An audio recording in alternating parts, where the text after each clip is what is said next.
The warm Lego sun filtered through the bedroom window as Michael, Big Shaq, Adenuga stared at the wedding photo on his nightstand. The image captured a moment from 5 years ago, his bride Folake's radiant smile, the way her traditional attire sparkled under the reception lights, and the unbridled joy in both their eyes. That happiness felt like a distant memory now, replaced by the heavy silence that filled their once lively home. At 35, Big Shaq had achieved everything he'd dreamed of professionally. His music production company was thriving, his investments were paying off, and he'd become one of Nigeria's most respected entertainment moguls. But behind closed doors, a different story was unfolding, one of quiet desperation and unfulfilled dreams. The morning routine had become painfully familiar. Folake would wake up early, pray in their home chapel for an hour, then prepare breakfast while checking her ovulation tracking app. The hope in her eyes grew dimmer with each passing month, but she never stopped trying. Big Shaq would pretend not to notice the pregnancy tests hidden in her drawer or the way she'd pause whenever they passed children playing in their neighborhood. Perhaps we should try the new fertility clinic in Abuja, Folake had suggested during breakfast that morning, her voice barely above a whisper. Big Shaq had simply nodded, remembering the countless appointments they'd already been through, the endless tests, and the roller coaster of emotions that followed each failed attempt. Their journey toward parenthood had begun optimistically. Both came from large families. Big Shaq was the youngest of 6, while Folake had 4 siblings. They'd assumed having children would come naturally, planning names and even setting up a nursery in their Lagos mansion during their first year of marriage. But as months turned into years, the empty nursery became a painful reminder of their struggle. The pressure from family didn't help. Big Shaq's mother, a traditional woman who valued family above all else, would call weekly asking about grandchildren. During family gatherings, relatives would offer unsolicited advice, suggesting everything from traditional herbs to spiritual cleansing ceremonies. Each well-meaning suggestion felt like a fresh wound to the couple. Folake had thrown herself into every possible solution. She'd consulted both modern doctors and traditional healers, changed her diet countless times, and even temporarily stepped back from her successful career as an architect to focus on their fertility journey. Big Shaq watched helplessly as his once vivacious wife transformed into a shadow of herself, her world increasingly revolving around fertility treatments and pregnancy attempts. The breaking point came during their last doctor's visit. The specialist had suggested another round of IVF, their 4th attempt. As they sat in the sterile consultation room, Big Shaq noticed something he'd never seen before: defeat in Folake's eyes. She'd always been the optimistic one, encouraging him when his own faith wavered. But that day, something had changed.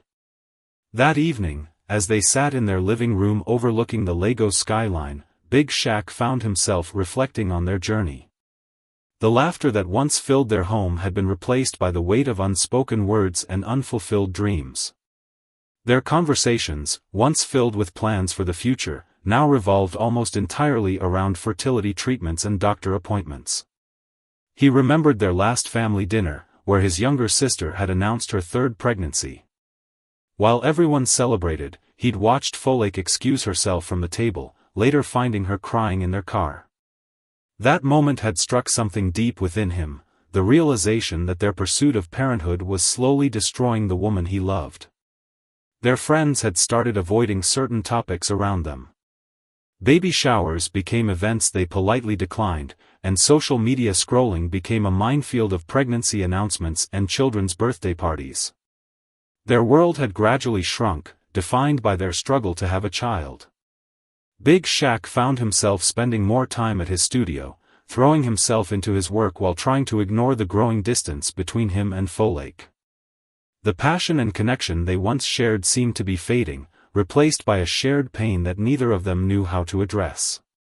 As he sat in their garden that evening, watching the sun set over Lagos, Big Shaq couldn't help but wonder if they'd lost sight of what truly mattered: their love for each other.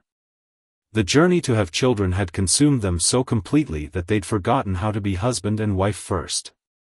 The weight of their situation pressed heavily on his shoulders as he contemplated their future.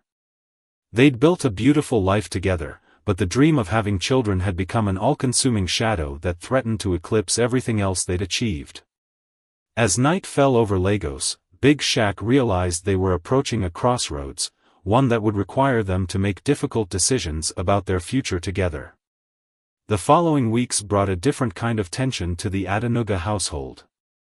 Big Shaq noticed how Folake had stopped checking her fertility apps, her morning prayers growing shorter, and the hopeful light in her eyes dimming day by day.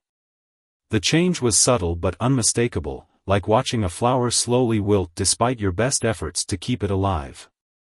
One particular Sunday morning, as they prepared for their weekly family lunch at his mother's house, Folake broke their usual silence. "I don't think I can go today," she said, her voice trembling slightly as she sat on the edge of their bed, still in her nightgown. Big Shaq understood. He'd watched how these family gatherings had become increasingly difficult for her, each new baby announcement or children's milestone feeling like a personal blow. He sat beside her, the bed dipping slightly under their combined weight, and for the first time in months, they truly talked. "I feel like I'm failing you," Folake whispered, tears streaming down her face. "Failing your family, failing mine. Everyone keeps saying it will happen when God wills it, but what if it's not God's will for us? What if this is our test?" The raw honesty in her words struck him deeply. For years, they'd maintained a facade of optimism, going through the motions of treatments and prayers while avoiding the deeper conversations about their pain. But now, watching his wife break down, Big Shaq realized they couldn't continue this way. Their conversation extended into the afternoon, missing the family lunch altogether.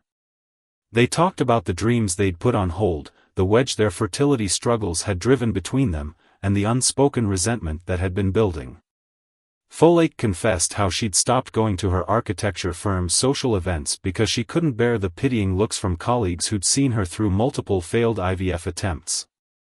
Big Shaq shared his own struggles, the pressure of maintaining strength for both of them, the guilt he felt when thoughts of giving up crossed his mind, and the fear that their marriage might not survive this challenge. As the Lagos afternoon rain pattered against their windows, they held each other and cried for all the babies they'd never held. The next few days brought a shift in their household. Instead of the usual routine of fertility treatments and timed interactions, they began rediscovering each other. One evening, Big Shaq came home to find Folake sketching building designs, something she hadn't done for pleasure in years. The sight of her absorbed in her art, a small smile playing on her lips, made his heart ache with both joy and sadness. However, the peace was short-lived. During a dinner with Folake's family, her younger sister innocently asked about their plans for children. Before Big Shaq could deflect the question, Folake's mother chimed in with a suggestion about a new herbalist in Ibadan known for helping couples conceive. The way Folake's hand trembled as she held her glass didn't go unnoticed by Big Shaq. Later that night, as they lay in bed, Folake turned to him with tears in her eyes. "I don't think I can do this anymore," she said softly. "The treatments, the prayers, the endless cycle of hope and disappointment. It's killing me inside, and it's killing us." Big Shaq felt a mix of relief and fear at her words. Relief because someone had finally said what he'd been thinking, and fear because saying it out loud made it real.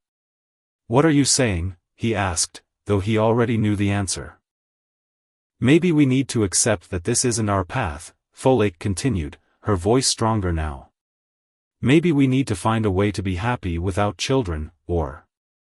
She paused, the words catching in her throat, "or we need to accept that we might not be meant to stay together." The words hung heavy in the air between them.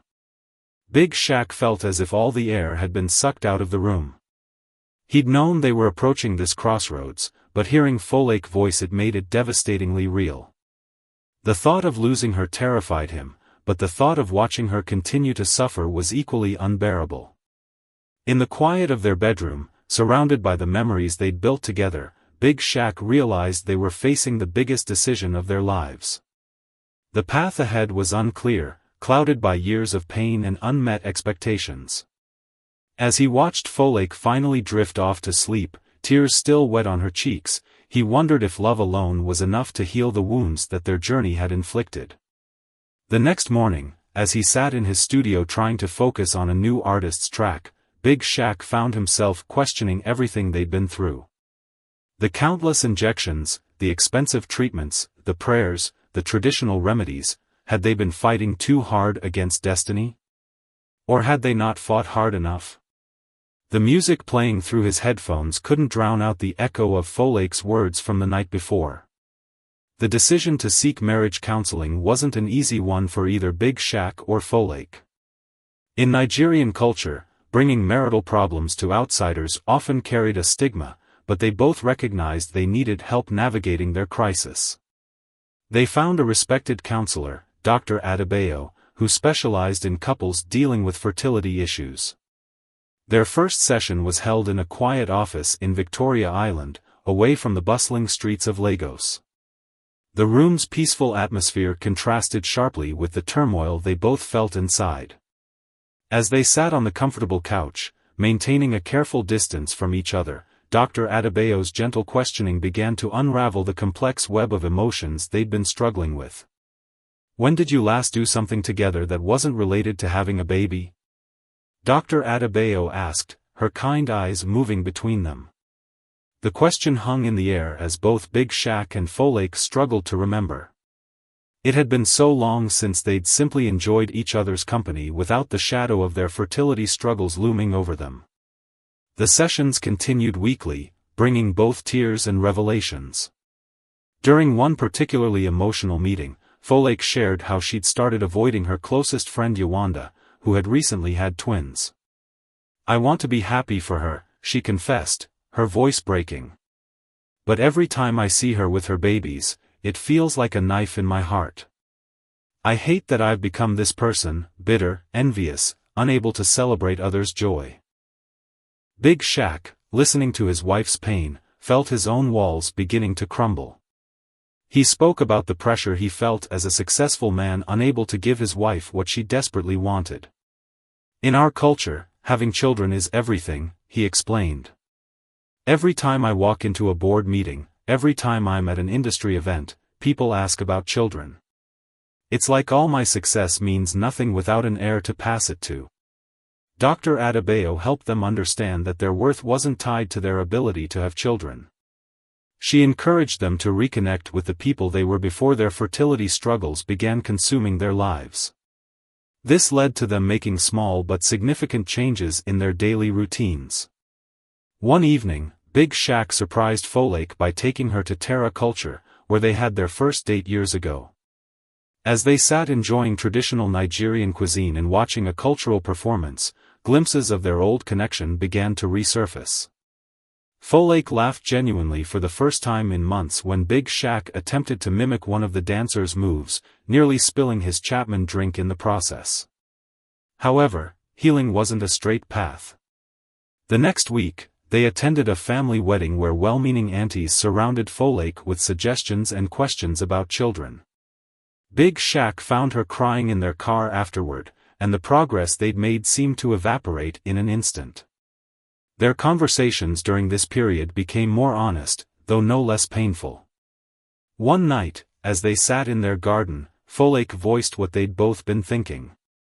"I've been researching adoption," she said quietly, watching Big Shaq's reaction carefully. "I know it's not common in our circles, and your mother might not approve, but maybe that's an option for us." Big Shaq felt his heart constrict at her words. He'd considered adoption too, but the cultural implications weighed heavily on him. In their society, adoption was often viewed with skepticism, and he worried about how it would affect their family's relationships. Yet, seeing the hopeful look in Folake's eyes, he couldn't dismiss the idea outright. They brought up adoption in their next counseling session, and Dr. Adebayo helped them explore their feelings about it. The discussion revealed deeper issues they hadn't addressed: Big Shaq's concern about his family's legacy, Folake's fear of never experiencing pregnancy, and their shared worry about society's judgment. As they drove home from that session, Big Shaq noticed Folake was unusually quiet. When they arrived home, she turned to him with determination in her eyes. "I need to know something," she said, her voice steady despite the tears threatening to fall. "If we can't have children, naturally or through adoption, would that be a deal-breaker for you?" The question hit Big Shaq like a physical blow. He'd been avoiding this very question in his own mind, afraid of the answer. As he looked at his wife, the woman who'd supported his dreams, celebrated his successes, and stood by him through challenges, he realized he needed to be completely honest, both with her and himself. "I don't know," he answered truthfully, watching pain flash across her face. "I love you, Folake. You're the best thing that's ever happened to me. But I always imagined having children, carrying on my family's name. The thought of never having that." He trailed off, unable to finish the sentence. Folake nodded slowly, understanding the weight of his words. They sat in silence for a long time, both aware that they'd reached a crucial moment in their marriage. The truth they'd been avoiding was finally out in the open. Their different capacities to accept a childless future might be the thing that ultimately drove them apart. That night, as they lay in separate sides of their bed, the distance between them felt greater than ever. The soft sounds of Lagos nightlife filtered through their windows, a reminder of the world continuing to move forward while they remained stuck at this crossroads. Big Shaq stared at the ceiling, wondering if love could survive when dreams diverged so fundamentally. The following weeks brought a heavy silence to the Adenuga household. Big Shaq threw himself into his work, spending long hours at the studio, while Folake resumed her architectural projects with an intensity that worried their household staff. The distance between them grew, not in angry words or bitter arguments, but in the quiet moments they no longer shared. One morning, as Big Shaq prepared for a meeting with international investors, he found Folake in their home office, surrounded by papers. She was working on a design for a children's hospital, an irony that wasn't lost on either of them. The sight of her, completely absorbed in her work, reminded him of the brilliant, passionate woman he'd fallen in love with years ago. "The hospital board loved my initial designs," she said, looking up and catching his gaze. It was the first time in days they'd spoken about anything beyond basic pleasantries. "They want me to lead the project." Her eyes held a spark he hadn't seen in months, and it made his heart ache with both joy and sadness. That evening, after his meeting, Big Shaq received a call from his mother. She wanted them to attend a special prayer session at their family church, specifically for couples struggling with fertility. The request reopened wounds that had barely begun to heal. When he mentioned it to Folake, she simply shook her head and returned to her blueprints. Later that night, unable to sleep, Big Shaq found himself in their empty nursery. The room had remained untouched for months, collecting dust on the carefully chosen furniture and decorations. As he stood there, memories flooded back, Folake's excitement as they picked out the crib, their playful arguments about color schemes, the hope that had filled this space. Now it felt like a museum of broken dreams. The next day, during their counseling session with Dr. Adebayo, the tension finally broke. "I've been offered a position to oversee the children's hospital project," Folake announced. It would mean traveling to Abuja frequently for the next year. The unspoken implication hung heavy in the air. She was choosing her career over continuing their fertility treatments. Big Shaq felt a mixture of emotions wash over him. Pride in his wife's professional success, fear of what this meant for their marriage, and a strange sense of relief that someone was finally making a decision to move forward, even if it wasn't the direction he'd imagined. "How do you feel about this, Michael?" Dr. Adebayo asked, using his given name. Big Shaq took a deep breath, aware that his response could determine the future of their marriage. "I'm proud of you," he said to Folake, surprising himself with the truth in those words. "You're an incredible architect, and those children deserve to have their hospital designed by someone who cares as much as you do." He saw tears well up in her eyes, but for once, they weren't tears of sadness. The conversation shifted to what this meant for their relationship. Folake spoke about needing to find purpose beyond motherhood, about rediscovering her passion for architecture. Big Shaq listened, really listened, perhaps for the first time in months. However, the peace was short-lived. That weekend, during a family dinner, Big Shaq's younger brother announced his wife's pregnancy. As celebrations erupted around them, Big Shaq watched Folake excuse herself from the table. This time, instead of finding her in their car, he found her in their garden, looking up at the stars. "I used to think God was punishing me," she said as he approached. "Now I wonder if he's trying to show us a different path, but we've been too stubborn to see it." Her words struck something deep within Big Shaq. The next few days brought more conversations, more tears, but also moments of unexpected clarity. Big Shaq found himself thinking about their life together, how they'd met at a music festival where Folake was supervising the stage design, how she'd challenged him to think bigger with his production company, how she'd supported his dreams even when others doubted him. One evening, as they sat in their living room, Folake shared her vision for the children's hospital.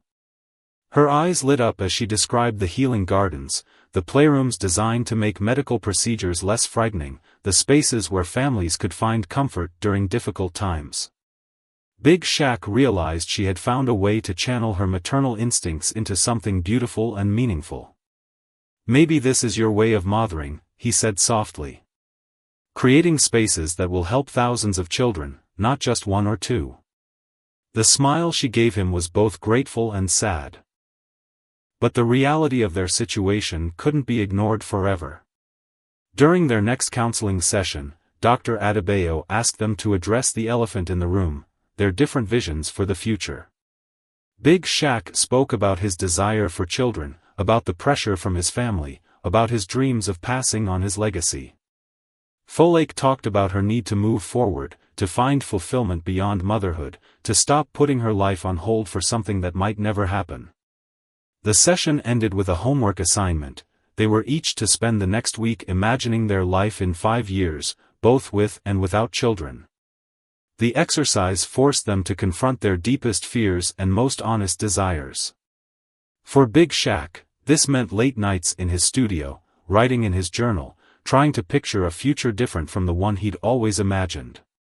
He thought about his music empire, about the young artists he mentored, about the legacy he could leave through his work rather than through children. But the thought of never having a child of his own still felt like a heavy weight on his chest. The Abuja Children's Hospital project began to take shape, and with it came changes that neither Big Shaq nor Folake had anticipated. As Folake immersed herself in the design work, spending 3 or 4 days a week in Abuja, their home in Lagos felt increasingly empty. Big Shaq found himself missing not just his wife, but the shared dream that had once filled their lives with purpose. During one of Folake's trips to Abuja, Big Shaq received an unexpected visit from his mother. She arrived unannounced, carrying containers of homemade jollof rice and concern in her eyes. As they sat in the kitchen, the afternoon sun casting long shadows through the windows, she spoke with an honesty that caught him off guard. "My son," she began, her voice gentler than usual, "I know I haven't made things easier for you and Folake." She paused, stirring her tea thoughtfully. "I was so focused on having grandchildren that I forgot to see how much pain you both were in." The admission brought tears to Big Shaq's eyes. It was the first time anyone in his family had acknowledged their struggle without offering solutions or judgment. His mother continued, sharing stories he'd never heard before about her own journey to motherhood, including 2 miscarriages before she had her first child. "Sometimes God's plan is different from what we imagine," she said, reaching across the table to squeeze his hand. "But that doesn't make it less beautiful." That evening, after his mother left, Big Shaq found himself in his home studio, not working on music but looking through old photos on his laptop. There were pictures from their wedding, from vacations they'd taken, from the day Folake won her first major architectural award.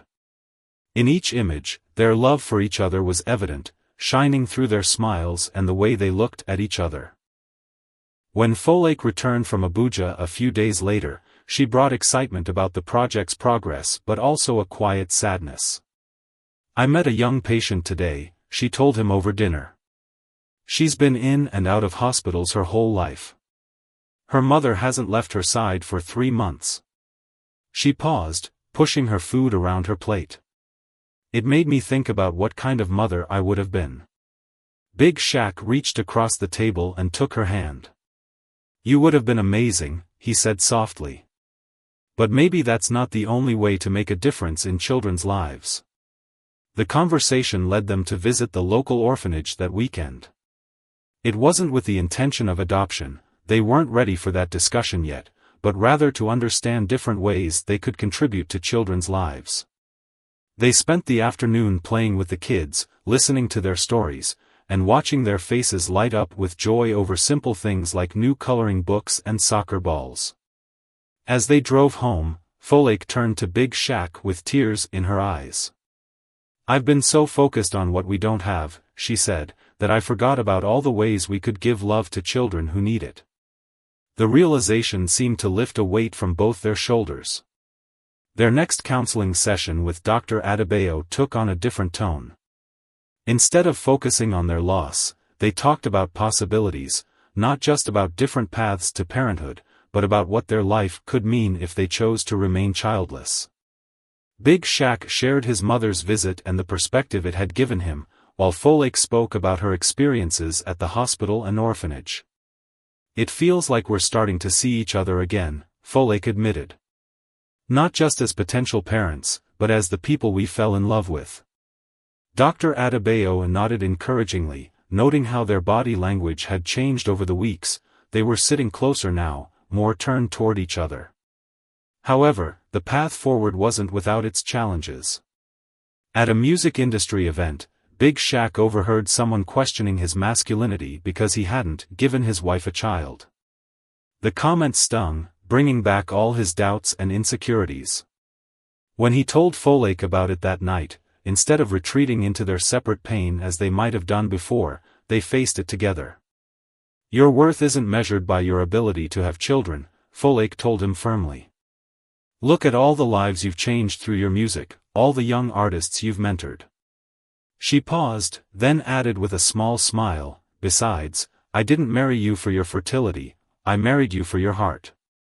The hospital project continued to progress, and Folake's designs received national recognition. During the groundbreaking ceremony, Big Shaq watched with pride as his wife presented her vision to government officials and medical professionals. Her design included a memorial garden where families could find peace during difficult times, and a music therapy room that she'd secretly designed with him in mind. After the ceremony, as they walked through the construction site, Folake shared something that had been on her mind. "I've been thinking about starting a foundation," she said, her voice full of purpose. "One that helps families dealing with fertility issues, that supports orphanages, that creates spaces for children who need healing." She looked at him uncertainly, waiting for his reaction. Big Shaq felt something shift inside him. He saw in that moment not what they had lost, but what they could create together. It wasn't the future they had planned, but perhaps it was the future they were meant to have. "We could do it together," he said, surprising himself with how right it felt. "Combine your understanding of healing spaces with my connections in the entertainment industry. We could make a real difference." The idea of starting a foundation together brought a new energy to Big Shaq and Folake's relationship, but it also forced them to confront the reality of their situation. During one of their evening walks along Lekki Beach, the sound of waves providing a gentle backdrop to their conversation, Big Shaq finally voiced what had been weighing on his mind. "If we do this," he said, watching the sunset paint the sky in brilliant oranges and purples, "it means accepting that we might never have children of our own." The words hung between them, heavy with meaning. Folake squeezed his hand but remained silent, understanding the magnitude of what he was saying. Their next few weeks were filled with intense discussions and soul-searching. They met with their families separately to share their thoughts about pursuing a different path. Big Shaq's mother, true to her recent change of heart, surprised them by offering to be the first donor to their foundation. Every child deserves love, she said, whether they're born to you or not. Folake's family took longer to understand. Her father, a traditional businessman, struggled with the idea of his daughter choosing a path that didn't include biological children. "What will people say?" he asked during a tense family dinner. It was Folake's youngest sister who defended her, sharing how inspired she was by her sister's strength in choosing happiness over societal expectations. The hospital project continued to progress, and Folake's frequent trips to Abuja now had a dual purpose: overseeing construction and researching similar foundations across Nigeria. During one such trip, she met a young cancer patient named Aisha who changed everything.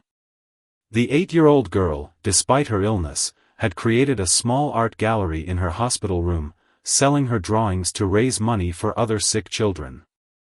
When Folake shared this story with Big Shaq over their nightly video call, they both realized something profound. "We've been so focused on having our own child," Folake said, wiping tears from her eyes, "that we missed how many children already need our love and support." The next day, Big Shaq called an emergency meeting with his record label's board of directors. He proposed allocating a significant portion of their profits to establish the foundation.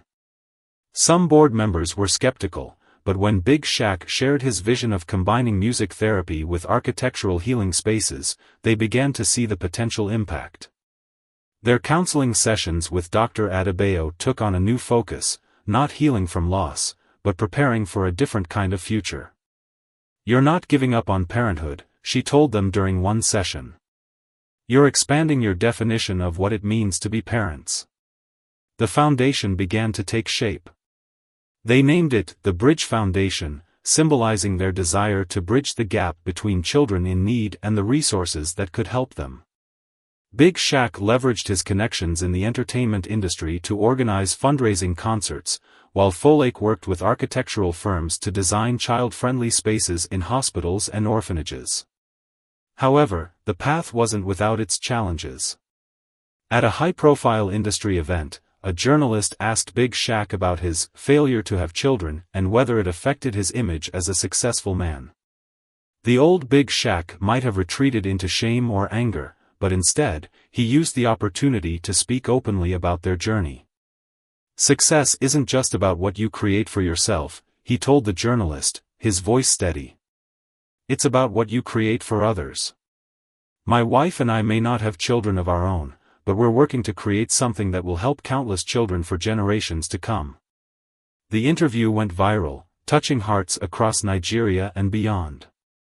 Messages poured in from couples facing similar struggles, from adopted children who'd found loving homes, from parents whose children had benefited from music therapy. Their personal pain was transforming into a powerful force for change. Folake's hospital design won several international awards, not just for its architectural innovation but for its emphasis on holistic healing. The music therapy room, equipped with instruments and recording equipment donated by Big Shaq's label, became a model for other hospitals across West Africa. One evening, as they sat in their garden discussing plans for the foundation's launch, Folake noticed something different about their conversation. The pain that had once dominated their discussions about children had been replaced by excitement about the future. They were planning play areas, music programs, and support groups for families, all the things they'd once hoped to do for their own child, now expanded to help many children. "Do you ever regret marrying me?" Folake asked suddenly, voicing a fear she'd carried for years. "Knowing now that I couldn't give you children?" Big Shaq took her hand, thinking carefully about his response. "I married you because you make me a better man," he said finally. "Because you challenge me to think bigger than myself. The children we help through our foundation, that's our legacy. Different from what we planned, but no less meaningful." That night, they sat together looking through proposals for the foundation's first projects. There were plans for a music studio in the children's hospital, designs for a playground at the local orphanage, and a support program for families dealing with fertility issues. As they discussed each initiative, they realized they'd found a different kind of fulfillment. The nursery that had remained closed for so long was finally reopened, but not for the purpose they'd originally intended. They transformed it into a home office for managing the foundation, the baby furniture donated to a shelter for young mothers. The room that had once represented their deepest pain now symbolized hope for others. As the Bridge Foundation grew, so did the distance between Big Shaq and Folake, but not in the way they'd feared. This distance wasn't emotional, rather, their work kept them physically apart more often than together. Folake continued overseeing hospital projects across Nigeria, while Big Shaq organized charity concerts and music therapy programs. Their shared mission had given them purpose, but it also tested their relationship in unexpected ways. One particularly challenging week, while Folake was supervising a new children's ward in Port Harcourt, Big Shaq found himself alone at a family gathering. His cousin's wife had just had twins, and the celebration was in full swing. As he watched the proud parents showing off their babies, he felt a familiar ache in his chest, not as sharp as before, but still present. Later that evening, during his daily video call with Folake, he shared his feelings honestly. "I still have moments," he admitted, "when I wonder what our children would have looked like." Instead of the tension such conversations once brought, Folake nodded understanding. "I had a similar moment yesterday," she replied. "A mother at the hospital asked me if I had children of my own. When I said no, she hugged me and said, 'But you've helped build a home for all our children.' Something about that felt right, even though it was different from what we'd planned." Their foundation's first major event was scheduled for the following month, a benefit concert combined with the opening of the new children's ward at the Abuja hospital. As they worked on the preparations, they began to see their journey in a new light. The pain that had nearly torn them apart had led them to create something larger than themselves. During the event preparations, they met Chioma, a 12-year-old cancer survivor who had benefited from both the hospital's design and the music therapy program. She had written a song about her journey, and Big Shaq worked with her to record it professionally. Watching the young girl in the studio, her face lighting up as she heard her voice through the headphones, both Big Shaq and Folake felt a different kind of parental pride. The night before the benefit concert, they took a quiet moment together in the hospital's healing garden, a space Folake had designed with meditation areas and calming water features. "Remember when we thought our story was over?" Big Shaq asked, holding her hand as they sat on a bench under the stars. "Now it feels like it's just beginning." The benefit concert was a turning point. Big Shaq had arranged for some of Nigeria's biggest artists to perform, but the highlight was Chioma's song. As her voice filled the venue, singing about hope and healing, there wasn't a dry eye in the house. The video of her performance went viral, bringing national attention to their foundation's work. In the weeks that followed, they received hundreds of messages from couples struggling with infertility, from parents of sick children, and from people touched by their story. One message, in particular, struck a chord. It was from a young couple who had chosen to remain childless and dedicate their lives to teaching. "Your story showed us that there are many ways to leave a legacy," they wrote. Their work began to expand beyond Nigeria. International organizations took notice of their integrated approach to children's healthcare, combining therapeutic architecture with music and art programs. Folake was invited to speak at global healthcare conferences, while Big Shaq's music therapy initiatives were being studied by hospitals around the world. One afternoon, while reviewing plans for their next project, they received an unexpected visit from Dr. Adebayo. She had come to see firsthand what her former patients had created. As they showed her around the facilities, she observed something remarkable. "You two move differently now," she noted. "There's a lightness to you that wasn't there before." She was right. The heavy silence that had once filled their home had been replaced by animated discussions about foundation projects. Their dining table, once a place of awkward meals and unspoken pain, was now covered with blueprints and program proposals. They had found a different kind of fulfillment. During a quiet dinner at home, Folake shared news that would once have devastated them. Her younger sister was pregnant with her first child. But instead of pain, they felt genuine joy. "We'll be the aunt and uncle who run the cool foundation," Big Shaq joked, making Folake laugh. Their relationship had evolved into something deeper than they'd imagined possible during their darkest days. They had learned to hold space for both their grief and their joy, understanding that one didn't negate the other. The children they helped through their foundation weren't replacements for the ones they couldn't have, they were testament to the different ways love could manifest. One project that brought them particular pride was the establishment of support groups for couples dealing with infertility. They shared their story openly, showing others that there could be light after such darkness.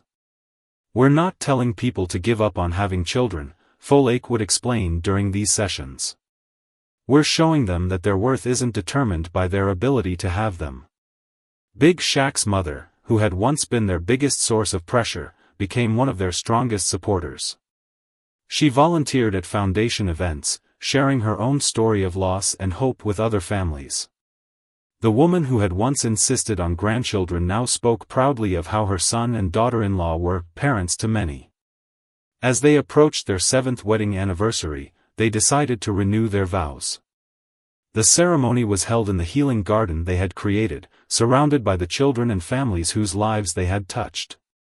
It was a celebration not just of their love, but of their resilience, their growth, and the unexpected path that had led them to a different kind of happiness. During the ceremony, they added a new promise to their vows, to continue building bridges of hope for children in need. The pain of their inability to have children would always be part of their story, but it was no longer the defining chapter. They had written a new narrative, one that touched more lives than they could have imagined. 10 years into their marriage, Big Shaq and Folake found themselves at another crossroads, but this time it was different. The Bridge Foundation had grown beyond their wildest dreams, touching thousands of lives across Africa.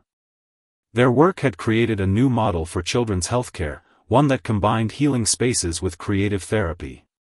Yet, despite their success, they faced their biggest challenge yet, the decision to separate.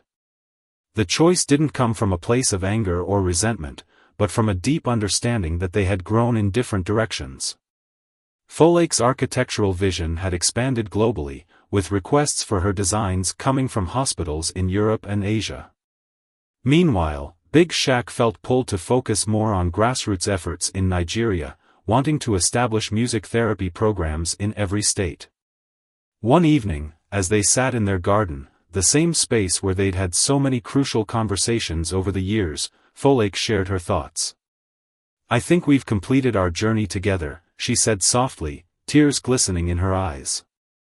"We helped each other heal, we built something beautiful, but maybe it's time to let each other grow separately." Big Shaq felt the truth in her words, even as his heart ached. Their love had transformed from the passionate romance of their early years into something different, a deep respect and care for each other, but no longer the intimate connection of a married couple. Their shared pain over infertility had initially brought them closer, then led them to create something meaningful together, but ultimately, they had evolved into different people.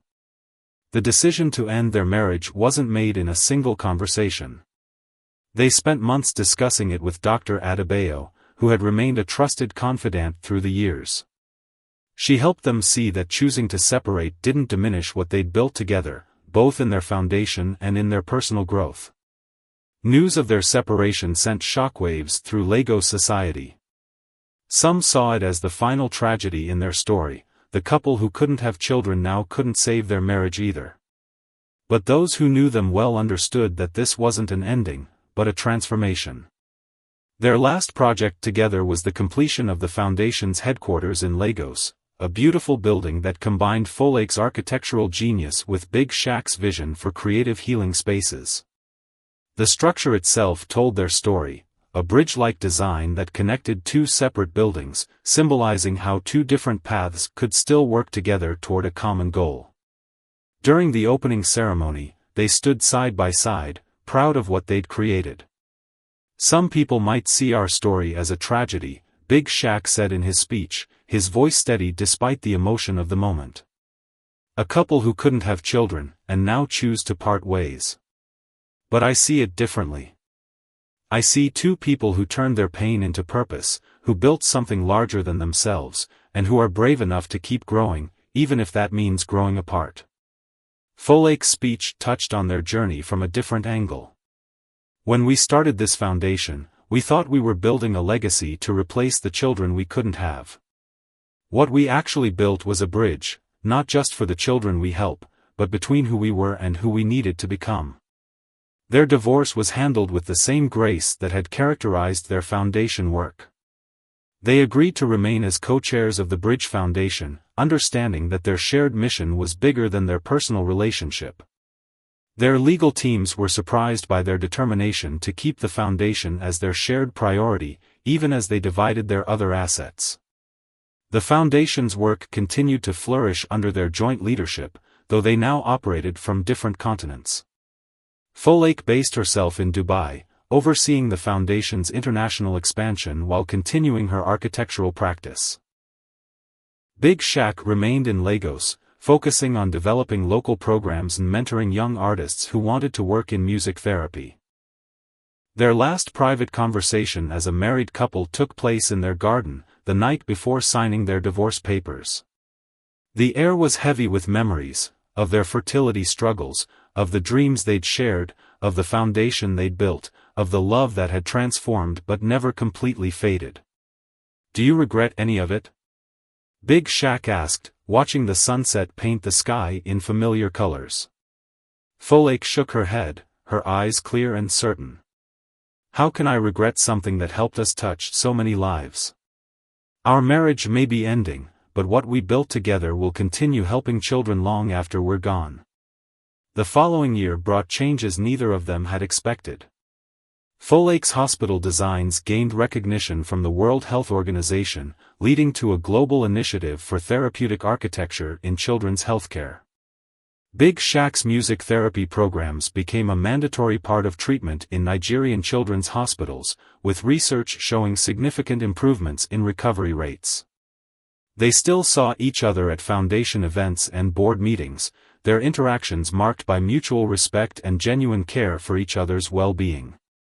Their staff often remarked that they worked better together now than they had in their final years of marriage, their separate paths allowing them to bring fresh perspectives to their shared mission.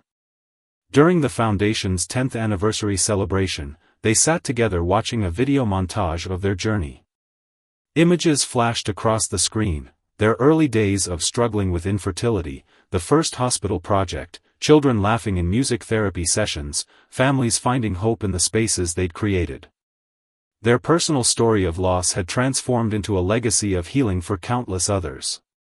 As the event ended, they stood together on the building's rooftop garden, another of Folake's therapeutic spaces. The Lagos skyline stretched before them, lit by the setting sun. "We did good, didn't we?" Big Shaq said, not really asking a question. Folake smiled, understanding all that remained unspoken between them. "We did more than good," she replied. "We turned our biggest pain into our greatest purpose." Their story didn't end as many expected, with either a miracle baby or bitter resentment. Instead, it ended with two people who had loved each other enough to build something beautiful from their pain, and then loved each other enough to let go when it was time.